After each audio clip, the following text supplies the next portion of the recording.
Welcome to New Society, and I am your host, Carlo Jean-Michel. Are you the person that you'd want to be with? Regardless of your scenario, whether you're single, whether you're married, whether you're blissfully married, whether you're blissfully married and going through a rough patch, whether you're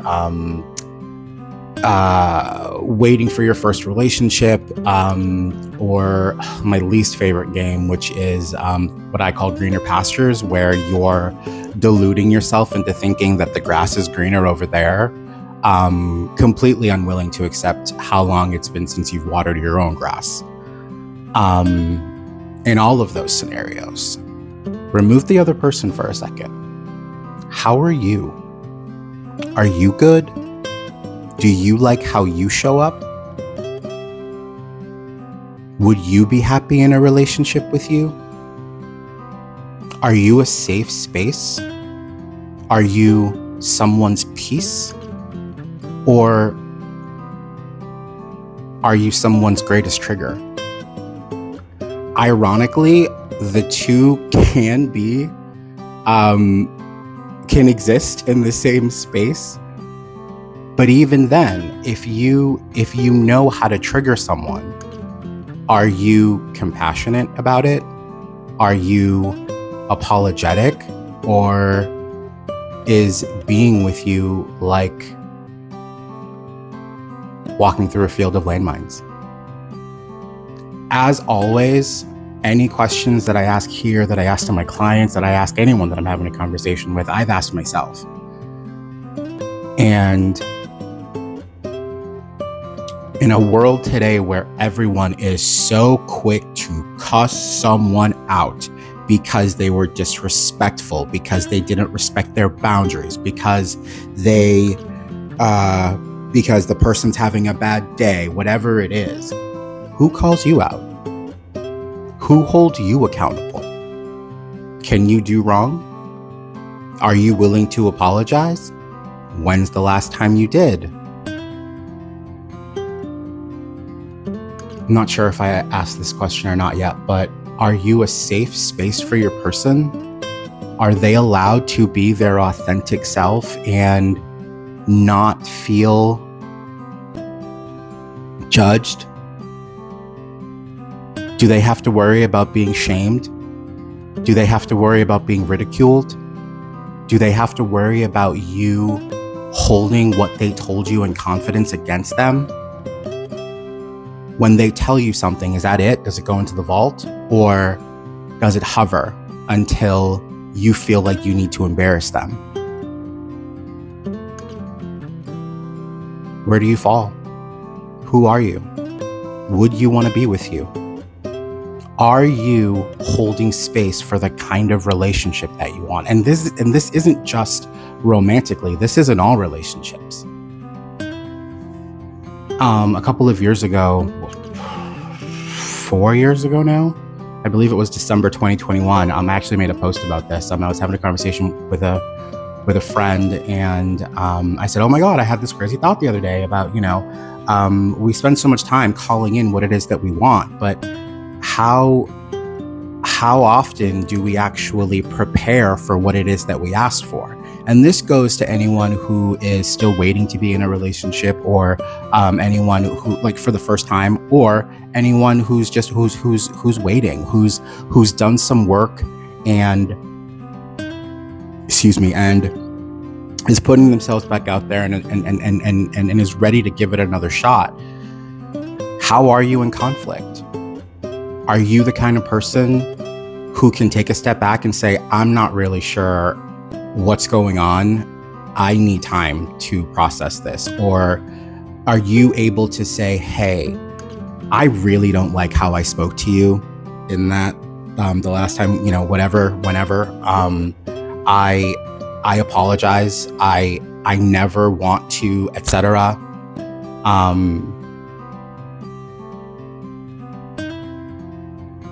Where do you fall? Where do you land? And the answer is only for you. All the questions that I ask is only for you. It's not for anyone. Abraham Hicks had a quote that said, uh, how someone feels about you is none of your business. And I absolutely love that, because to me, it keeps me from assigning blame. It doesn't matter what you think of me. It doesn't matter how you feel about me. It doesn't matter what your judgments are, unless you're someone who's in my life that matters to me. And I'll keep this in context. It doesn't matter, because how you feel about me should not, I hate using the word should, and I haven't found a good enough substitute yet, but how you feel about me should have no play in how I show up in the relationship. Because if so, then that means that my peace is contingent upon you. And I've given that power away, and that's way too much responsibility for anyone who isn't you. And that's the greatest disservice to yourself. We pride ourselves on being strong and being independent and being self-reliant and not needing anyone. Is it that we don't need anyone, or is it that we're too much of a hot mess to be willing to accommodate someone being in our lives? My advice, if you're looking for any kind of validation outside of you from anyone or anything who isn't you, consider that you are the problem. Consider it. Because if you can't conduct yourself well unless someone says something specific to you, then what are we doing? And don't get me wrong, I am a person who, one of my primary love languages is words of affirmation. I'm scatterbrained. I am my own worst critic, like all of us. And for me, it helps when I know how I'm doing. It helps when, like, I'm very big on feedback. I'm always asking for clarification. I'm always asking, hey, like, does that make sense? Does that sound reasonable? Does that sound unreasonable? Because I don't require anything from anyone. I need to be able to be good, or else I'm not good. If me showing up in any given way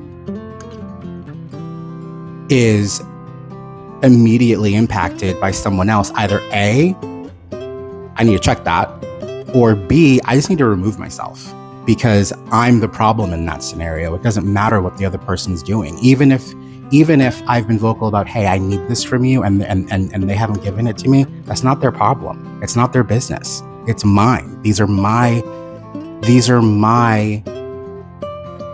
shortcomings. These are my challenges that I need to learn how to resolve independently. With that said, if there's someone in my life who is willing and able to accommodate, that's a gift. That is so beautiful. It's the ideal. My advice is to find someone who's willing to do that. But even still, are we dumping? Are we unloading? Are we making our problem their problem? Because if so, consider that you are the problem.